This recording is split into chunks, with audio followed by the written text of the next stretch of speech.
What's up guys, Nick Sales here. In this video we're going to talk about my most recent filmmaking purchase, which is the 2 to 5 stop ND filter from Moment. I've had my production company for over 4 years and I've never shot with an ND filter up until now, so in this video we're really going to dive in deep and see if it was a mistake for me to wait so long to buy one, or if it's more of an essential piece of gear that you need to buy when you're just starting out. We'll be doing some tests to see what the same shot looks like with and without an ND filter and see how much of a difference it makes and how noticeable it really is. So to start off, let me explain what an ND filter does. When you're shooting video, you always want to have your shutter speed to be twice your frame rate. This is what is said to replicate the motion blur of what we see with our eyes. Because if you were to take your hand and wave it in front of your face like this, you'll see motion blur happening.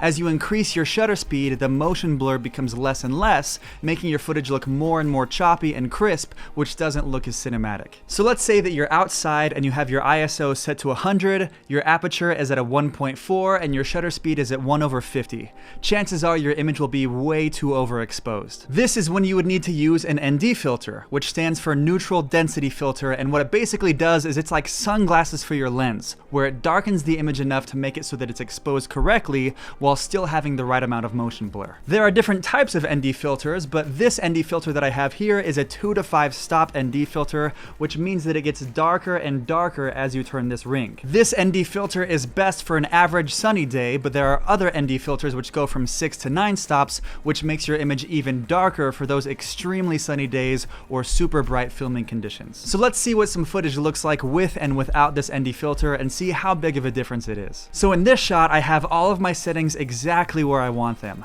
My ISO is set to 100, my aperture is at a 1.8, and my shutter speed is at a 1/48. But now let's see what happens when I take off the ND filter and I don't want to bump up my aperture, so my only other option is to increase my shutter speed. So now to match the same exposure, my shutter speed is at a 1/500. So looking at these shots side by side, you can see that the shot on the right is a lot more choppy and it doesn't look as natural. But this is a pretty extreme example because there's a lot of movement happening in the shot, which is creating a lot of motion blur. Let's try a shot that would be a normal looking shot that looks like what a client would pay me to get. Here we have this shot with the ND filter and with a shutter speed that is twice my frame rate. And here's that same shot without the ND filter with the shutter speed bumped up. So it's still noticeable, but not nearly as noticeable as the other shot because there isn't as much movement and not as much motion blur happening. Another advantage that I found to having an ND filter is that you can keep your camera settings exactly where you want them, and then as your lighting conditions change, instead of going in and changing your camera settings all the time, you just have to turn your ND filter to make it brighter or darker. I filmed a wedding a few weeks ago and this was super useful. So the big question, are ND filters worth it? I would say it depends. Compared to most camera gear, ND filters are actually on the cheaper side. The ND filter that I bought was $150 and it's pretty comparable to ND filters that are around $250, but I wouldn't buy one cheaper than $150 unless it was for a drone. Another helpful note is that instead of buying multiple ND filters for your different lens types, you can just buy one ND filter and then you can buy these super cheap step up or step down rings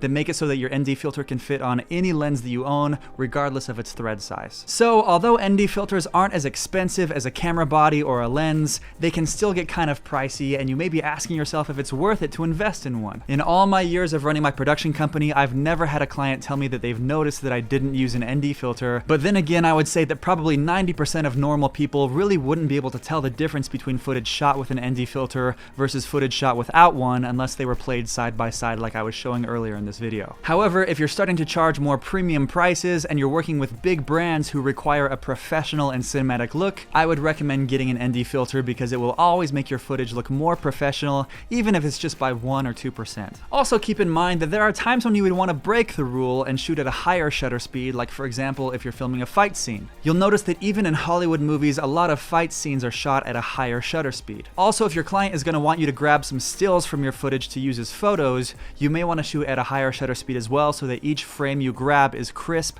and can be used as a photo, so keep that in mind when doing your pre-production and when you're on set. If you'd like to learn more filmmaking tips and tricks, go ahead and check out my online courses down below in the description, and if you want to see more videos like this, make sure to subscribe. YouTube is telling me that 90% of the people who watch my videos aren't subscribed. So what are you thinking? Join the family and hit that subscribe button. If you enjoyed this video or any of the other videos videos on my channel, go ahead and leave a like and comment down below. The YouTube algorithm loves that stuff and makes it so that my videos get shown to more people, which really helps out the channel. You guys are the best, and I'm so grateful to every single person who watches, likes, comments, shares, or subscribes to this channel. So thanks again for watching, and we'll see you in the next one.